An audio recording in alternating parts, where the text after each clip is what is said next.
ભારનો નિયમ। આ નિયમ અનુસાર જો બે તત્વોના ભાર અથવા તેમના ગુણક દળ જો ત્રીજા તત્વના સમાન ભાર સાથે પ્રક્રિયા કરી શકે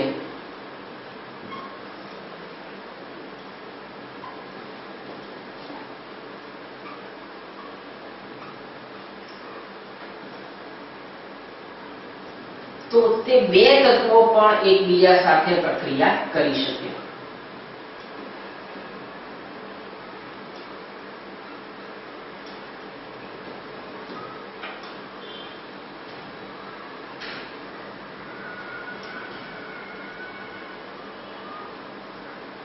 મિત્રો એક ઉદાહરણ દ્વારા આપણે આ બાબતને સમજીએ।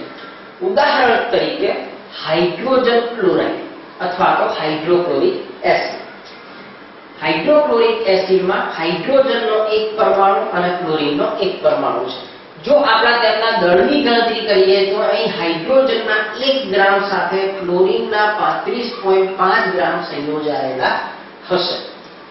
તે જ પ્રમાણે જો આપણે Cl2O માં જોઈએ, Cl2O માં એક ઓક્સિજન પરમાણુ 2 ક્લોરીન પરમાણુ સાથે સંયોજાયેલો છે, એટલે કે ઓક્સિજનના 16 ગ્રામ સાથે ક્લોરીનના 2 × 35.5 એટલે કે 71 ગ્રામ સંયોજાયેલા હશે। આમ અહીં ક્લોરીન એ હાઇડ્રોજન અને ઓક્સિજન બંને સાથે સંયોજાયેલો છે। આપણા સિદ્ધાંત અનુસાર જો ક્લોરીનના સરખા દળ એ આ બંને તત્વો સાથે સંયોજાય તો આ બંને તત્વો એટલે કે હાઇડ્રોજન ઓક્સિજન પણ એકબીજા સાથે રાસાયણિક પ્રક્રિયા કરી શકે। અહીં બીજા ઉદાહરણમાં ક્લોરીનનો ભાર 71 છે, તેને અડધો કરતા ક્લોરીનનો ભાર 35.5 થશે તો તેની સામે ઓક્સિજનનો ભાર 8 થશે।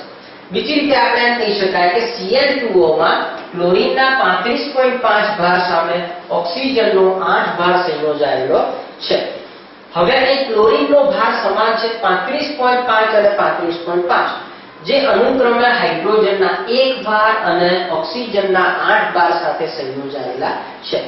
આમ જો કોઈ પણ તત્વનો સમાન ભાર એ બીજા બે તત્વના નિશ્ચિત ભાર સાથે સંયોજાયેલો હોય તો તે તત્વો એટલે કે હાઇડ્રોજન અને ઓક્સિજન પણ એકબીજા સાથે પ્રક્રિયા કરી શકે અને તેમના ભાર એ આ જ પ્રમાણે સાપેક્ષ ભાર થશે। આમ હાઇડ્રોજન અને ઓક્સિજન 1 ભાર હાઇડ્રોજન સામે 8 ભાર ઓક્સિજન જો એકબીજા સાથે સંયોજાય તો આપણને પાણી મળે છે, જેમાં હાઇડ્રોજન અને ઓક્સિજનના ભારનું પ્રમાણ 1:8 છે।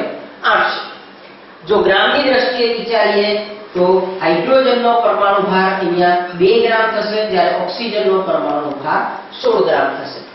આમ પાણીમાં હાઇડ્રોજન અને ઓક્સિજનના ભાર અનુક્રમે 2:16 એટલે કે 1:8 છે, જે બંને ક્લોરીનના સમાન ભાર સાથે સંયોજાયેલા છે।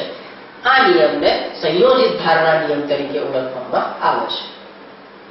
પરમાણુય દળ અથવા તો પરમાણુય ભાર કોઈ પણ તત્વના એક પરમાણુને નિશ્ચિત દળ અથવા તો નિશ્ચિત ભાર હોય છે, તેને પરમાણુય દળ અથવા તો પરમાણુય ભાર તરીકે ઓળખવામાં આવે છે। મિત્રો બે સંસ્થાઓ છે IUPAC અને IUPAP, જેને અનુક્રમે International Union of Pure and Applied Chemistry અને International Union of Pure and Applied Physics તરીકે ઓળખવામાં આવે છે। આ બંને સંસ્થાઓએ કાર્બનના સંસ્થાનિક C12 જેને પ્રમાણિક ગણવામાં આવે છે અને કાર્બનના પરમાણુય ભારને 12 AMU તરીકે લેવામાં આવે છે। આમ કાર્બનનો પરમાણુય દળ અથવા તો પરમાણુય ભાર એ 12 AMU છે।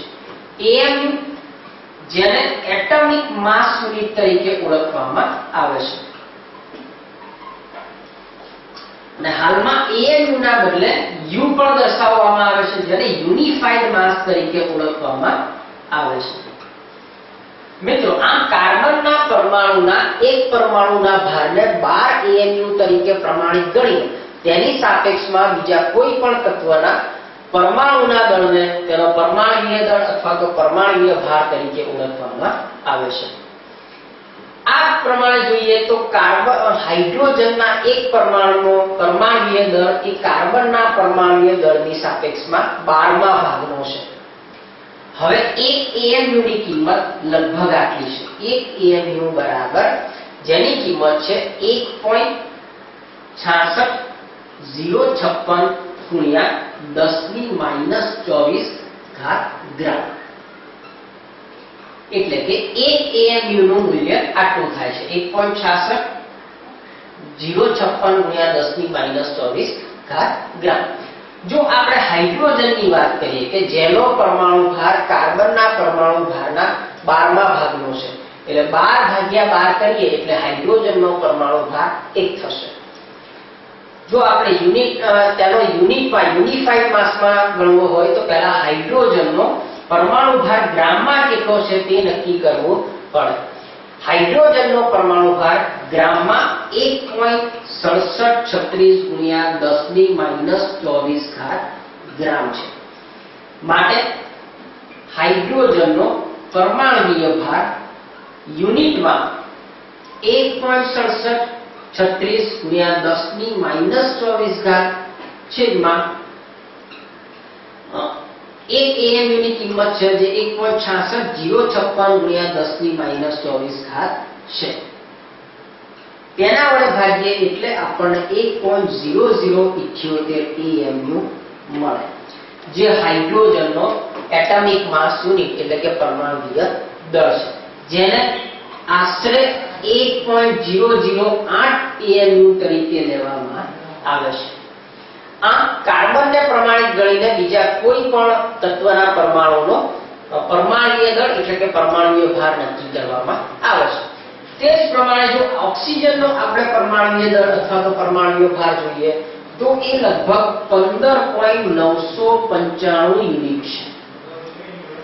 અને એપ્રોક્સિમેટલી તેથી આપણે તેનો પરમાણુય ભાર અથવા તો પરમાણુય દળ આશરે 16 યુનિટ જેટલો લઈએ છીએ.